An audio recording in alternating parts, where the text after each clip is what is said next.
Cent Mary's Yakobaya സുറിയാനി cathedral പള്ളിയിൽ നിന്നും എല്ലാ ഞായറാഴ്ചകളിലും സംപ്രേഷണം ചെയ്യുന്ന ലഘു സന്ദേശം കുറച്ച് നാളായി മുടങ്ങിപ്പോയിരുന്നു. എന്നാൽ വീണ്ടും ആരംഭിക്കുവാനായി ആഗ്രഹിക്കുകയാണ്, പ്രാർത്ഥിക്കുകയാണ്. ഇന്ന് വായിച്ചു കേൾക്കുന്ന വിശുദ്ധ എവൻഗേലിയൻ ഭാഗം വിശുദ്ധ മത്തായി എഴുതിയ കർത്താവിന് രക്ഷാകരമായ സുവിശേഷം 16-ാം അധ്യായം 5 മുതൽ 12 വരെയുള്ളതായ വേദഭാഗമാണ്.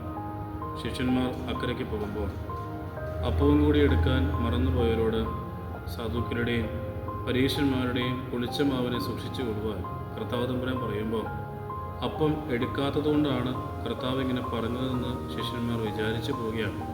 അവരോട് തമ്പുരാൻ ചോദിക്കുന്ന മനോഹരമായൊരു ചോദ്യമുണ്ട്. ഇതുവരെ നിങ്ങൾക്കൊന്നും മനസ്സിലായില്ലേ? 5 അപ്പം കൊണ്ട് എത്ര പേരെ പോഷിപ്പിച്ചതാണ്? 7 അപ്പം കൊണ്ട് എത്ര പേരെ പോഷിപ്പിച്ചതാണ്? ശേഷിച്ചതൊക്കെ എത്ര കൊട്ട് നിറച്ചെടുത്തതാണ്? ഈ സംഭവങ്ങളൊക്കെ നിങ്ങൾക്ക് നന്നായിട്ടറിയാം. പിന്നെ എന്തുകൊണ്ടാണ് വരാൻ പോകുന്ന വിശപ്പിനെ പറ്റി നിങ്ങളിങ്ങനെ വിചാരിച്ചു കൊണ്ടിരിക്കുന്നത്? നമ്മുടെ ദൈനംദിന ജീവിതത്തിൽ നമ്മളൊക്കെ ഏർപ്പെടുന്ന ഏറ്റവും വലിയ ആകുലമായ ചിന്തയാണ് കർത്താവ് ഇവിടെ ചോദ്യം ചെയ്യുക. ശിഷ്യന്മാർ അക്കരയ്ക്ക് പോകുന്ന സമയം ഏകദേശം വൈകുന്നേര സമയമാണ്. ആ സമയത്ത് അവർക്ക് വിശപ്പൊന്നുമില്ല.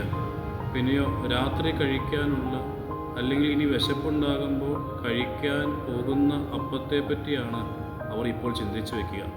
കർത്താവ് സാധുക്കളുടെയും പരീശന്മാരുടെയും ദുഷ്ട ഉപദേശങ്ങളെ സൂക്ഷിച്ചു കൊള്ളുവാൻ തന്നെയാണ് പറയുന്നത്. പക്ഷെ അപ്പത്തെപ്പറ്റി വിചാരിക്കുമ്പോൾ കർത്താവ് ചോദിച്ചൊരു മറുപടി ഉണ്ട്. കഴിഞ്ഞ കാലങ്ങളിൽ നിങ്ങൾ അനുഭവിച്ചതായ വലിയൊരു ദൈവകൃപയില്ലേ? നിങ്ങൾ അനുഭവിച്ച വലിയ സന്തോഷമില്ലേ? ഇല്ലായ്മയിൽ നിന്ന് നിറവുള്ളതാക്കി തീർത്ത അത്ഭുതകരമായ സംഭവങ്ങളൊക്കെ നിങ്ങൾ കണ്ടിട്ടില്ലേ? പിന്നെ എന്തുകൊണ്ടാണ് വരാൻ പോകുന്ന ദുഷ്കാലങ്ങളെ ഓർത്ത്, വരാൻ പോകുന്ന സങ്കടങ്ങളെ ഓർത്ത് നിങ്ങളിപ്പോൾ പ്രയാസപ്പെടുക?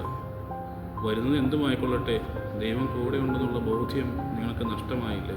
നിങ്ങൾക്കൊന്നും മനസ്സിലായിട്ടില്ലേ? പ്രിയപ്പെട്ടവരെ, ദൈനംദിന ജീവിതത്തിൽ നമ്മൾ ഏർപ്പെടുന്ന മേഖലകളൊക്കെ നമ്മൾ അനുഭവിക്കുന്ന വലിയൊരു വേദന ഇതാണ്. നമുക്കൊരു പക്ഷേ ഇപ്പോൾ ജീവിക്കുന്ന കാര്യങ്ങളെപ്പറ്റിയൊന്നും ആയിരിക്കില്ല കൂടുതൽ വിചാരം, വരാൻ പോകുന്ന കാര്യങ്ങളെപ്പറ്റി. എൻ്റെ ഭർത്താവിൻ്റെ റിട്ടയർമെൻറ്റ് കഴിഞ്ഞാൽ എങ്ങനെ കുടുംബം മുന്നോട്ട് പോകും? മക്കളുടെ പഠനം കഴിയുമ്പോൾ അവർക്ക് നല്ല ജോലി കിട്ടുമോ? നല്ല സ്ഥലത്തേക്ക് പോകാൻ പറ്റുമോ? അവർ പരീക്ഷയ്ക്ക് നല്ല ഉന്നത വിജയം പ്രാപിക്കുമോ?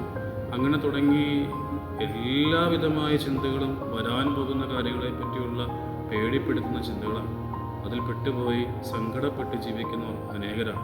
എന്നാൽ കർത്താവ് കൃത്യമായി പറയുന്നു, കഴിഞ്ഞ കാലങ്ങളൊന്ന് ഓർത്ത് നോക്ക്, ദൈവം നടത്തിയതായ വിധങ്ങളെ ഒന്ന് ഓർത്ത് നോക്ക്, ദൈവകൃപ നിങ്ങൾ അനുഭവിച്ച സന്തോഷങ്ങളെ ഓർത്ത് നോക്കുക. അതെല്ലാം ഓർക്കുമ്പോൾ വരാൻ പോകുന്ന കാര്യങ്ങളെപ്പറ്റി നിങ്ങൾ വിചാരപ്പെടേണ്ട കാര്യമില്ല. ഇതുവരെ നിങ്ങൾക്ക് മനസ്സിലായില്ലേ ദൈവം നടത്തിയതായിരിക്കുന്ന ആ സന്തോഷം? അത് മതി പ്രിയരെ. ഇന്നത്തെ ഏതെങ്കിലും ഭാഗം നമുക്ക് നൽകുന്ന മനോഹരമായ ആശ്വാസത്തിൻ്റെ ഒരു സന്ദേശം. വേറൊന്നുമല്ല, ഇത്രയേ ഉള്ളൂ.